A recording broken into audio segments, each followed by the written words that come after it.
Hello po mga kababayan, mga manoy, mga manay, mga tugang. Ako po si Dante Maravillas, vlogger, broadcast journalist from Bicol, Albay.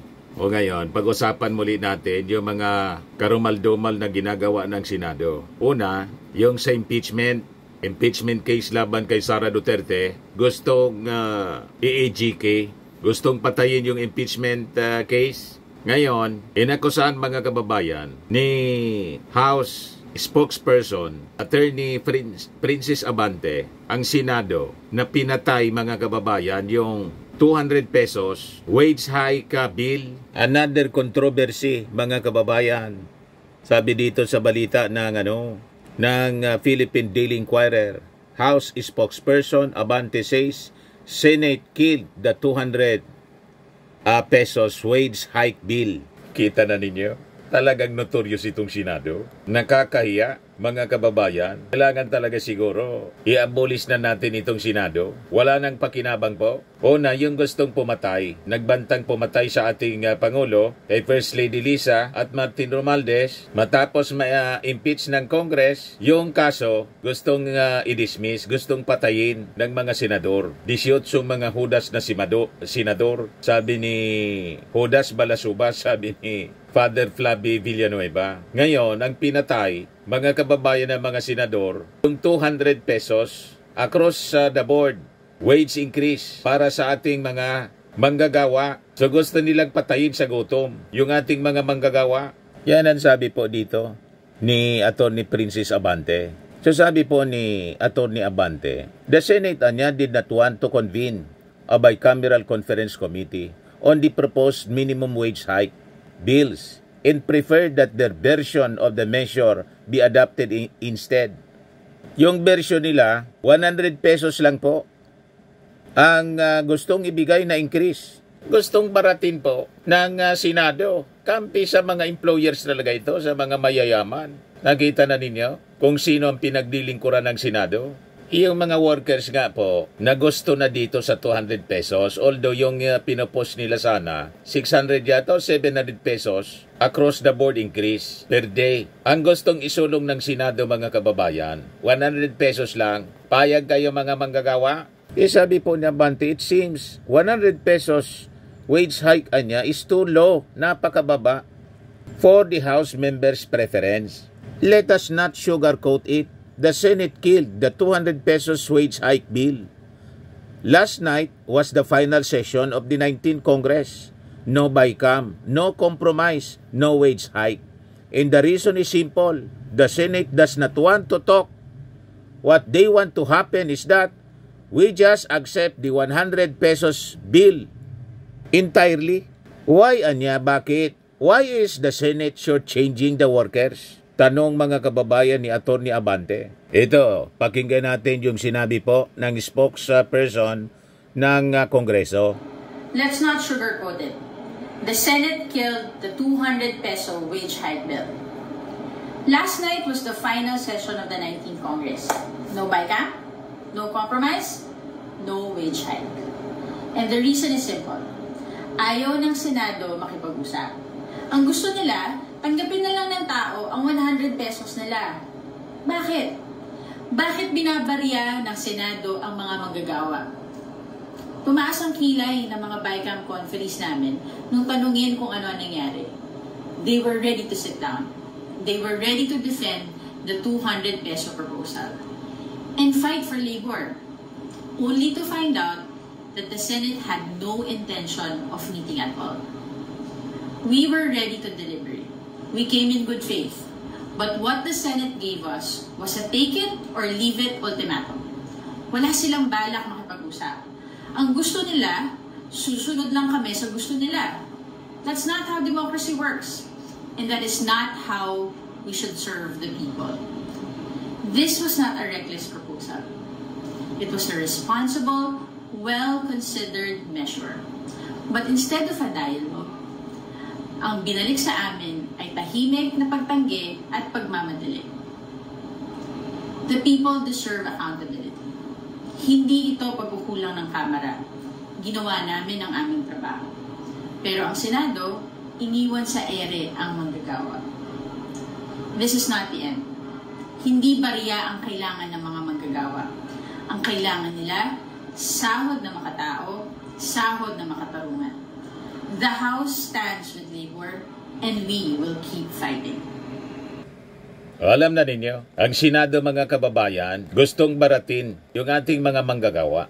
Ang gustong isulong mga kababayan, 100 pesos lang per day na wage hike. Abang yung inapprove ng Congress, 200 pesos. Okay na sana ito, mga kababayan, sa mga workers natin. So alam na ninyo, mga kababayan, kung sino sa ating mga legislador ang totoong ipinaglalaban ang kapakanan ng ating mga manggagawa. Pati ba naman, sweldo po, wage increase na 200 pesos, pinatay ng mga senador. Yung impeachment case laban kay Sara gustong patayin. Pero buti na lang, may Fantastic Five tayo mga senador. Nakipaglaban mga kababayan at nagtagumpay sa pakikipaglaban. Hindi na ipadismiss yung asunto laban kay Sara Duterte. Kaya sabi ni Congresswoman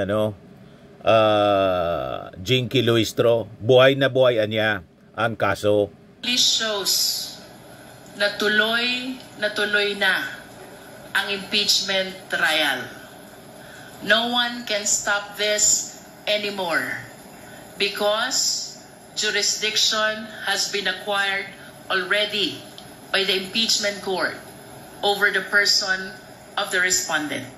Sa kabila ng mga balakid sa proseso, nanindigan si Representative Luistro na nananatili ang House Prosecution Panel sa kanilang pangako na ituloy ang paglilitis. Di ba?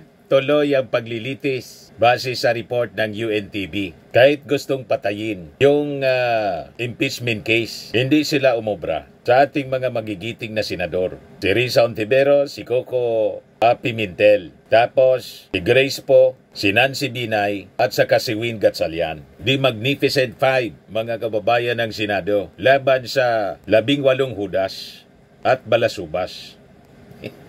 Di ba? Ngayon, inuulan sila ng batikos mula sa ating mga constitutional experts. Sabi ng constitutionalist na si Attorney Christian Monsod, grave abuse of discretion ang ginawa ng mga senador. They cannot get away with this. Sabi po niya, ang masaklap na reality mga kababayan, sabi ni Attorney Monsod, 73% ng mga senador niya, ignorante, hindi alam ang konstitusyon.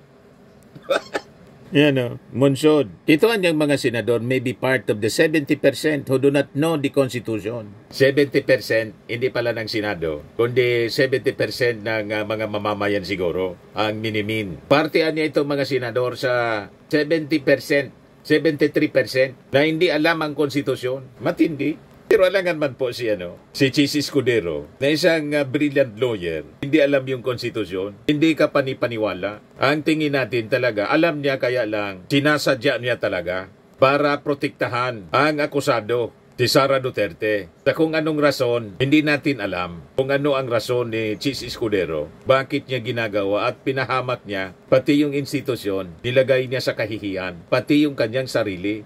Di ba po? Sabi ni Attorney Monsod, one of the framers of the Constitution, ang Senado niya na nag-convene as an impeachment court has no other power except to proceed with the trial.